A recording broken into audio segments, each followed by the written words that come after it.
Itu Nendeng jawab, saya yang nanya. Oh, itu jangan itu kayak ujian ya.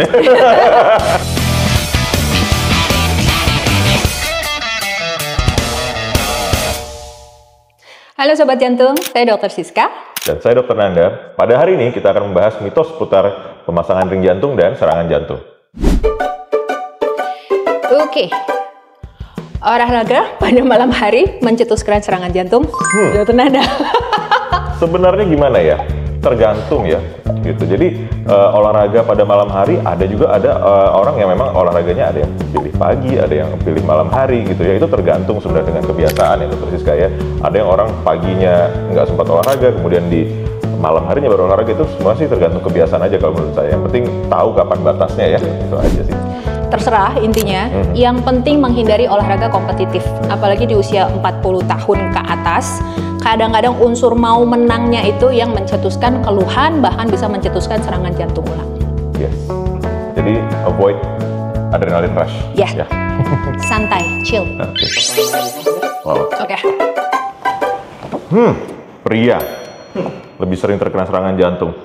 Wanita dulu deh, silakan. Oke. Rasanya sih kurang tepat, karena baik pria dan wanita sama-sama beresiko terkena serangan jantung kalau memiliki faktor resiko yang sesuai. Bedanya, pria umumnya terkena pada usia yang lebih muda, wanita pada usia yang sedikit lebih tua, dan karena wanita terkena di usia lebih tua, biasanya penyulit atau komplikasinya lebih banyak. Betul. Dan angka kematiannya menjadi lebih tinggi. Yes. Juga wanita itu biasanya kenapa lebih tua kena serangan jantungnya, karena guardian angel atau malaikat penjaganya nanti baru habis ketika dia menopause. Yes. Nah, hormonnya itu sudah habis tuh yang jagain wanita dari darah tinggi, gula darah tinggi, kemudian serangan jantung. Nah, mulailah di usia menopause penyakit bermunculan. Begitu ya, Dr. Siska ya? Yes. Pasang ring jantung adalah satu-satunya mengatasi serangan jantung. Gimana, Dr. Siska? Oke, jadi kalau serangan jantung itu ada sumbatan total di salah satu pembuluh darah jantung atau lebih. Umumnya ada dua cara untuk membuka kembali sumbatan tersebut. Yang pertama dengan pasang ring jantung. Yang kedua dengan obat-obatan pengencer darah kuat yang kita sebut sebagai fibrinolitik.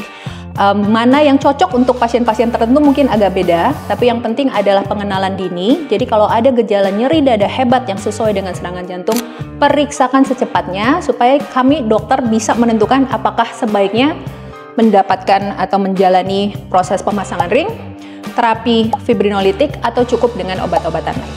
Ya, memang pemasangan ring jantung ini lebih utama ya dibandingkan dilakukan fibrinolysis, tapi itu tergantung pada availability atau ketersediaan dari fasilitas pemasangan ring jantung tersebut. Apabila tidak ada fasilitas tersebut, ya mungkin kita akan melakukan pengenceran darah dulu ya sebelum kita lanjutkan dengan pemasangan ring jantung. Yang penting pengenalan dini ya? Yes, betul.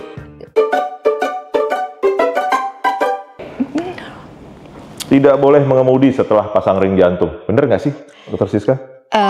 Kalau setelah pasang ring jantung ini karena kondisi habis serangan jantung, ya mungkin tepat ya, butuh waktu untuk pemulihan. Tapi kalau pasang ringnya atas indikasi penyempitan pembuluh darah yang belum mengalami serangan jantung, itu tergantung lagi pada jalan masuk alat itu dari lengan atau dari paha. Biasanya kalau dari tangan, itu kita sarankan untuk menghindari manuver yang berlebihan di lengan antara 2-4 minggu, tapi sebagian besar sih minggu kedua, ketiga sudah bisa aktivitas seperti biasa. Ya, betul. Jadi tidak ada pembatasan khusus ya.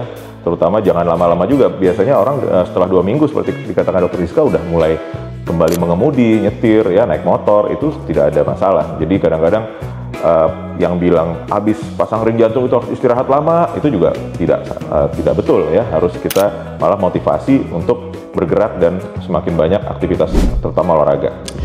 Oke, pesan sehat dari saya adalah stay active.